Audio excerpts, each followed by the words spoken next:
o criador de Jornada nas Estrelas, né, de Star Trek, na década de 60, final da década de 50 e 60, ele participava de um grupo lá nos Estados Unidos, na Califórnia, se não me engano, que tinha um médium que ele canalizava 9 entidades extraterrestres. Era um tipo de um centro espírita, né? E foi nesse centro que ele pegou bastante informação para escrever o Jornada das Estrelas, principalmente a história da Federação.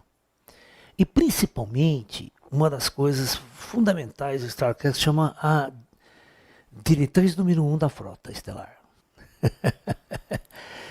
Não interferência em civilizações que estão vivendo a sua própria vida. Você tem um planeta lá que naturalmente a vida foi se desenvolvendo.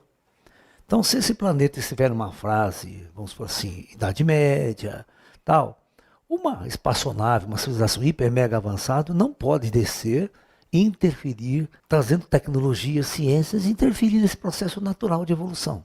Foi o que aconteceu com o planeta Terra, na história de Star Trek, que quando os humanos atingiram o motor de dobra, se eles puderam viajar com a velocidade superior da luz, então eles foram percebidos pela frota, federação que já existia, e aí eles fizeram o primeiro contato, os ETs vieram fazer o primeiro contato, né, quando o ser humano subiu nas estrelas e teve a capacidade de dobra, ou seja, de viajar para outros planetas, né, habitáveis. Foi os vulcanos, né, que veio dar o primeiro contato para a humanidade e convidaram os humanos a participar da federação.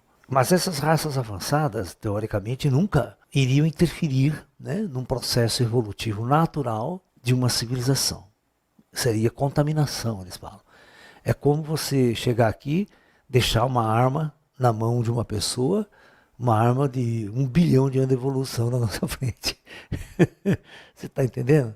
Uma arma de raio, né, botar na mão, né? Isso aí influenciaria, né, uma questão assim, né? É você ter uma metralhadora, por exemplo, na época dos faraós. Não existe evolução natural de uma civilização. Esse é o grande erro que nós encaramos aqui também. Tudo é um implante de inteligências extraterrestres. Toda essa civilização, ela é uma civilização implantada, controlada pelo alto. Então nós somos uma civilização monitorada pelos extraterrestres 24 horas por dia.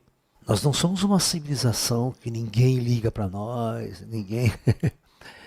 Na verdade, a interação com os extraterrestres é muito mais intensa do que vocês imaginam. A gente só não vê. Toda a civilização que está aí não tem a mínima noção dessa influência. Nós teríamos um planeta bilhões de anos mais avançado e eles viriam aqui encontrar nós aqui agora, né?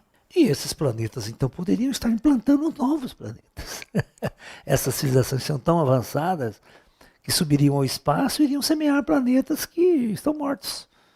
Construir colônias e plantar experimentos, né? Como até as formas de vida aqui, biológicas, poderiam ser grandes experimentos para essa civilização, né? Mas a coisa não funciona desse jeito, né? Espiritualmente a coisa não é assim. Tudo é um grande projeto, como eu já tenho colocado para vocês aqui. Tem gente por trás que decide todos os passos da evolução. Toda a tecnologia imanente do planeta é uma tecnologia planejada lá em cima, para descer aqui. Porque todo o conhecimento, toda a tecnologia já existe nos planos superiores. Todo mundo sabe a física do universo. O Newton, lá 500 anos atrás, teve que fazer aquelas leis. Outros teve que estudar luz, outros teve que estudar isso. E cada grupo de pessoas foi estudando e aprendendo cada vez mais e mais e mais, né? É assim que funciona a evolução. Por isso que não adianta você pegar um celular, viajar na máquina do tempo e dar na mão do faraó. Primeiro que lá não vai ter as redes, né? Internet, nada disso não tem. A única questão que vai funcionar são as máquinas fotográficas, câmera, filmadora, gravador, aquelas coisas filmam, mas os app não vai funcionar mais nenhum, né? Os aplicativos. A única coisa que depende da internet, depende de um banco de dados, né? Google já não vai funcionar, né? Então, só o que tiver ali na memória do equipamento, né? Não tem sentido você permitir que uma nave extraterrestre pouse na casa do faraó e dê de presente para o faraó um equipamento sofisticado. Por que os ETs até hoje não desceram? Não descem. Eles estão fazendo, desde 47, que essa onda de aparição de discos voadores é para acordar a humanidade contra essa realidade. Toda a nossa corrida espacial, da década de 50 para frente, nós começamos a aperfeiçoar os foguetes. A corrida espacial era basicamente uma grande desculpa para um desenvolvimento tecnológico baseado em armas. Guerra Fria, né? Na corrida espacial. Pô, então é inequívoco que os ETs estão aqui já faz tempo observando, nos olhando. Só não houve aquela aparição em massa, tal, né? Que não tem como ninguém duvidar, sabe? O nosso mundo tem uma chamada ordem mundial. Existe uma ordem mundial. É guerras, conflitos, dinheiro, né? Todo esse jogo está aí. É um mundo que ainda está na lei do karma. De todo o movimento que os ETs fizeram para alertar as autoridades, então, nenhum país do mundo abriu suas portas e disse, não, os ETs realmente estão aqui. Então os ETs começam a observar o comportamento desses povos, desses ditadores, vamos assim dizer. Que quando você esconde a verdade, você é o ditador. Você é um controlador. Você está ditando a verdade. Quando você esconde, você está ditando uma outra verdade que não é verdade, que é uma falsidade. Então, os países levam isso nas costas, né?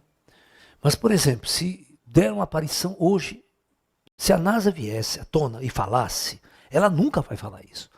Se ela viesse à tona e falava que realmente nós temos naves extraterrestres inteligentes aqui entre nós, de uma raça extraterrestre, acabou a NASA.